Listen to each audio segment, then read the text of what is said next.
السلام علیکم ورحمۃ اللہ وبرکاتہ۔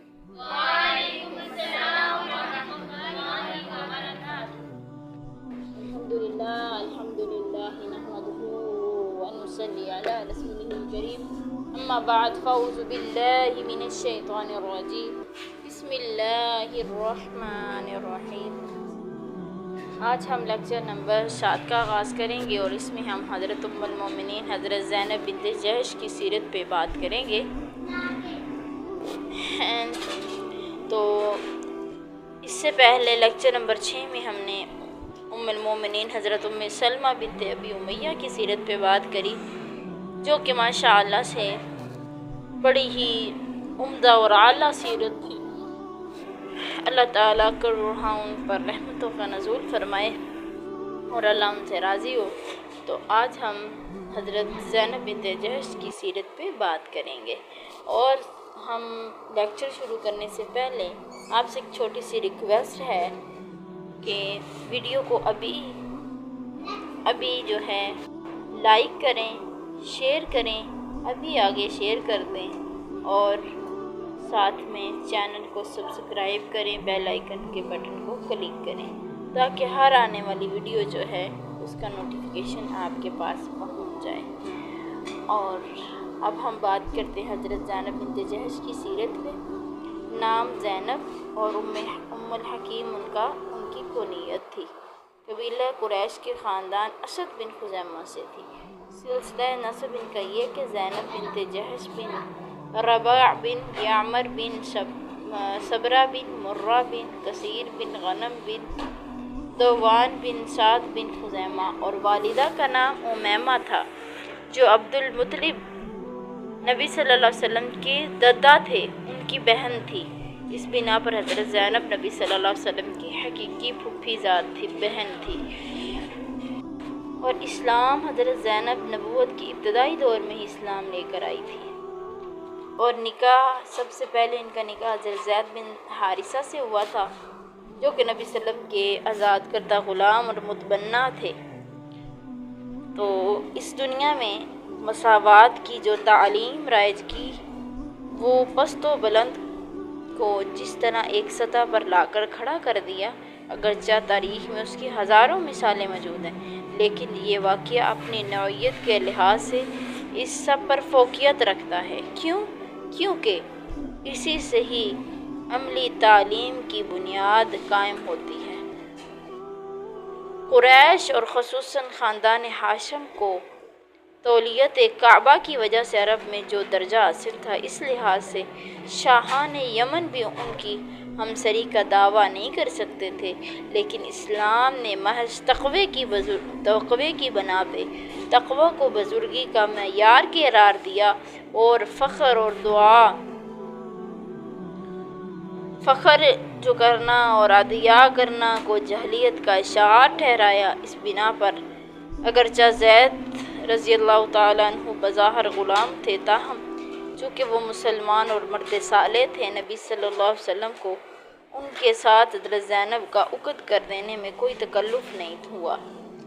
اور تعلیم مساوات کے علاوہ اس نکاح کا ایک اور مقصد بھی تھا کہ حضرت زینب کو قرآن و حدیث کی تعلیم دیں۔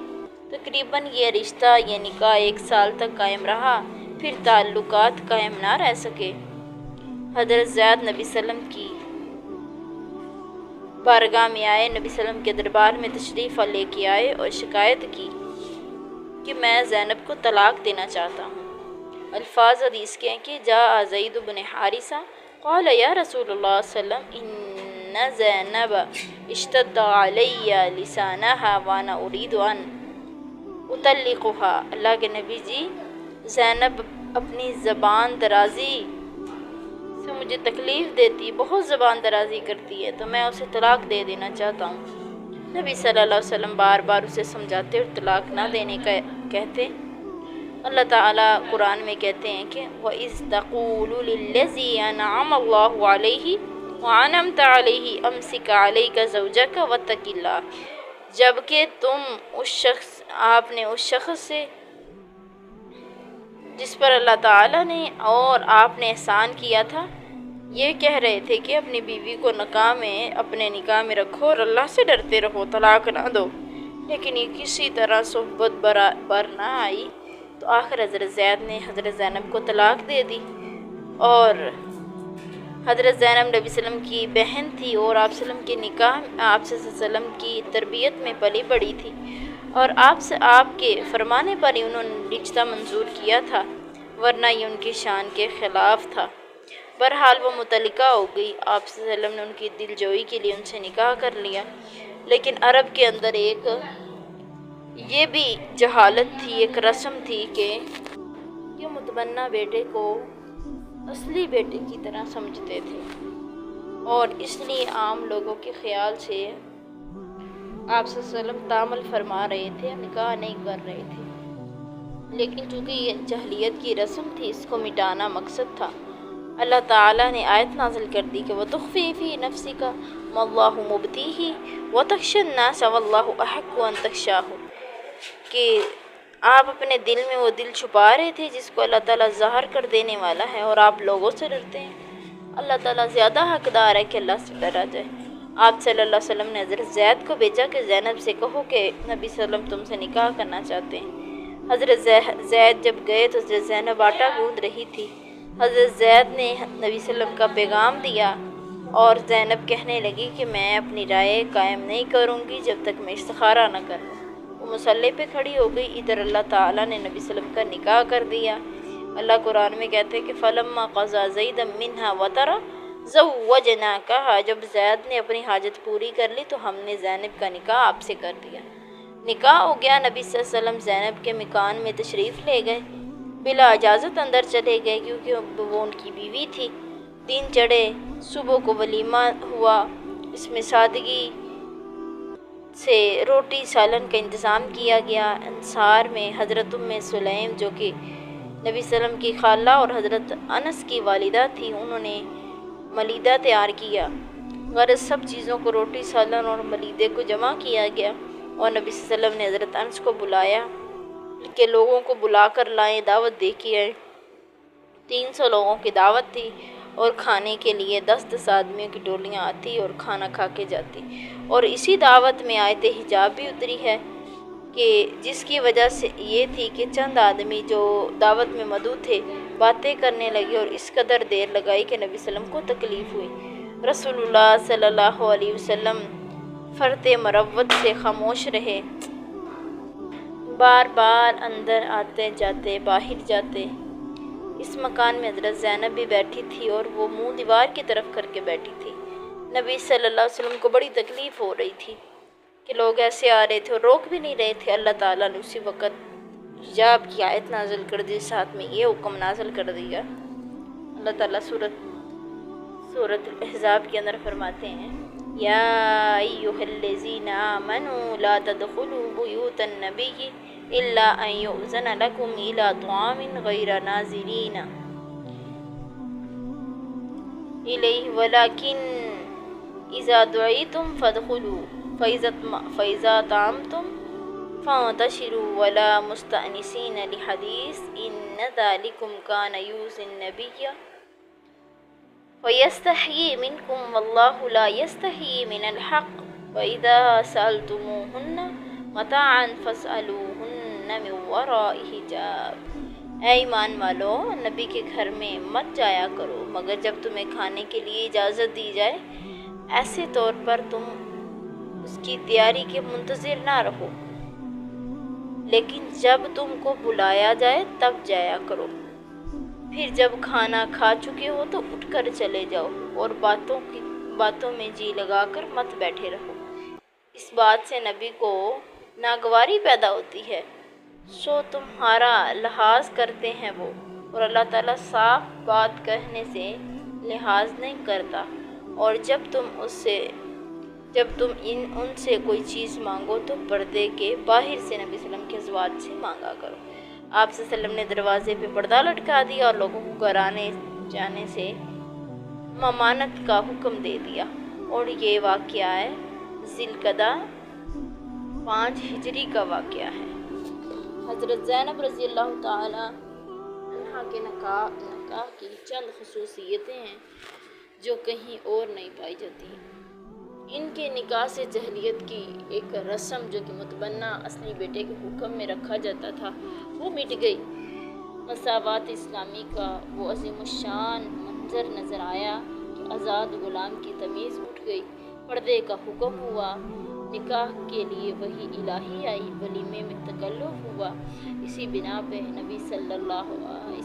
حضرت زینب دوسرے ازواج مطہرات کے مقابلے میں فخر کیا کرتی تھی۔ ازواج مطہرات میں سے جو بیویاں حضرت عائشہ کی ہمسری کا دعویٰ رکھتی تھی ان میں حضرت زینب خصوصیت کے ساتھ ممتاز تھی۔ خود حضرت عائشہ کہتی تھی کہ ہی التی کانت تسامنی منہن فی المنزلتی عند رسول اللہ صلی اللہ علیہ وسلم، کہ ازواج میں سے وہی رسول صلی اللہ علیہ وسلم کی نگاہ میں عزت و مرتبے میں میرا مقابلہ کرتی تھی۔ نبی صلی اللہ علیہ وسلم کو بھی ان کی خاطرداری منظور رہتی تھی۔ یہی وجہ تھی کہ وہ چند ازواج نے حضرت فاطمہ الزہرا کو اپنا سفیر بنا کر ایک دفعہ نبی صلی اللہ علیہ وسلم کی خدمت میں بھیجا اور وہ ناکام واپس آئی تو پھر سب نے سفارت کے لیے حضرت زینب کا انتخاب کیا کیونکہ وہ اس خدمت کے لیے زیادہ موزوں تھی۔ انہوں نے بڑی دلیری سے پیغام لے کر گئی اور بڑے زور کے ساتھ ثابت کرنا چاہا کہ حضرت عائشہ اس مرتبے کی مستحق وہی نہیں ہے۔ حضرت عائشہ خاموش رہی، سن کر اور خاموشی سے سن رہی تھی۔ رسول اللہ صلی اللہ علیہ وسلم کا چہرہ مبارک کو تک رہی تھی، نبی صلی اللہ علیہ وسلم کے چہرے کو دیکھ رہی تھی۔ حضرت زینب جب تقریر کر چکی تو مرضی پا کر کھڑی ہو گئی اور اس زور و شور کے ساتھ تقریر کی کہ حضرت زینب لاجواب ہو کر رہ گئی۔ تو نبی صلی اللہ علیہ وسلم نے فرمایا کیوں نہ ہو ابو بکر کی بیٹی ہے، کیونکہ وہ ابو بکر کی بیٹی ہے۔ یعنی حضرت عائشہ خاموشی سے سن رہی تھی، پھر حضرت عائشہ نے بھی تقریر کی اور دونوں خاموش ہو گئی، اور حضرت زینب جب خاموش ہوئی تو نبی صلی اللہ علیہ وسلم نے فرمایا وہ ابو بکر کی بیٹی ہے۔